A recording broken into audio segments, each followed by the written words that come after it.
Hey, this is Matt Nathanson, and you're watching RNR TV, where rock and roll was meant to go. Hi, I'm Allie Moss. I'm here with Matt Nathanson. Hello, Matt. Hi, Allie Moss. How you doing? Good, totally good. So I'm interested in, tell me about your new album. It's called Some At Hope. Yeah. How long did it take you to make? That record took about 3 years to make, because we would record a little bit and then go on tour and then come back and get perspective and refine it and then go back out and then write some more songs, come back. It was kind of like this process of, we were trying to figure out how to make a record finally. Like I felt like all my other records kind of always had limitations, like monetary limitations or like time or like, oh, that's good enough. And with this record it was like, let's do it and let's keep it as long, let's sort of keep working at it until it gets to be the way we want it to. And so it took about 3 years, yeah, totally. Well, it was well worth it because it's an awesome album, and I love it. And your single is Car Crash, right? Yeah. And you were just on Conan O'Brien last night. Yeah. Played the single. How was that? That was totally fun. It was fun to play Conan O'Brien. That was like, it was wild. We kind of got the call last minute. We're in Athens, Georgia, and then they called us in. So it was fun. We flew in. And then it was wild. There's Jeff Corwin, the animal handler, was there. So there was porcupines and rocket turtles in the hallway and stuff. And it was really fun. It went really fast, like TV always does. But it was cool to be in that room. And then I got to sit on the couch with Conan, and it was fun. Way fun. So can you tell me a little bit about the making of your video?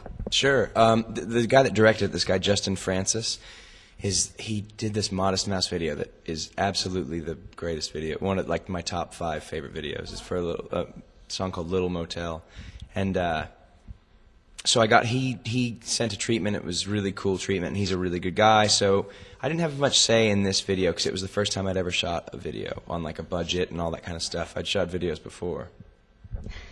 But no, but those were dirty. No, I'm just kidding. So, but what it came down to was he brought the treatment, he got everything happening, and it was fun. Like, it was a fun first video experience because he does like all the Alicia Keys videos and all the Hives and Timberland and all that stuff. He's like a big deal. So I kind of just let him run the day, and he's such a good guy and so good at what he does that I just kind of like, it was like video 101, like learning how to do video. The next video I think we're going to do, we did for Come On Get Higher, but for the Car Crash video, it was fun. Like, we just kind of on a soundstage playing over and over, like letting him run the show, and he's got really good aesthetic. He's got a real subtle understanding of stuff, so it was fun. It's funny because like I play acoustic guitar. I started out playing because I loved the Indigo Girls. I started out playing guitar because I loved Kiss, actually, and like I loved Kiss, and then I grew to love like Def Leppard, Bon Jovi, Judas Priest, like Poison. Those are my bands.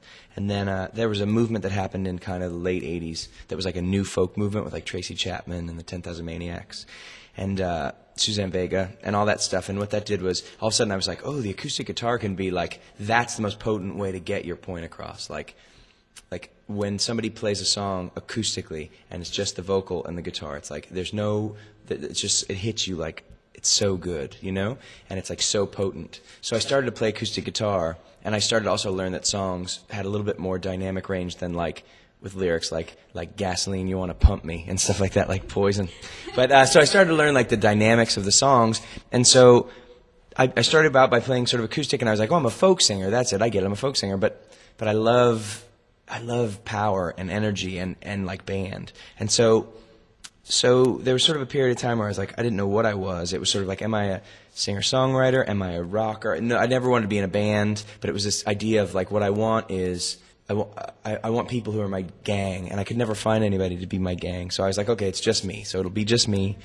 And then what it's grown into is this idea that like, I kind of want to be able to have the tenderness and the intimacy of like the acoustic guitar and the vocal, but then I want the power of like a band. It's like, and the records and the live shows, I try to get. I'm pushing towards this thing where it's intimate and powerful at the same time, like where it has the raw energy of the band rocking. Like when I hear like a Slater-Kinney record or I hear a Stooges record, I get so excited. Like X, when I hear X play, it's like it drives me wild. Like it blows my mind, and I know that that's like where I want to be. But at the same time, you hear like Tracy Chapman do a song, and you're like, and so the idea is like, how do you get that intimacy and that power? And that's sort of this thing I've tried to go to. So it's a weird thing. It's like singer-songwriter, but it's also like rock band. I think is evident in your shows. You'll do a couple of songs by yourself and kind of have the crowd sing with you, and it's really kind of an intimate moment, like you're talking, and then. But you also rock out. You have your band is awesome. And do you find that there's a theme to your songs on Some Mad Hope, or? Yeah, I didn't know it at the time that I was writing them, but they're all about relationships. They're all about kind of figuring out how relationships work and how to not just be the Lone Ranger in the world.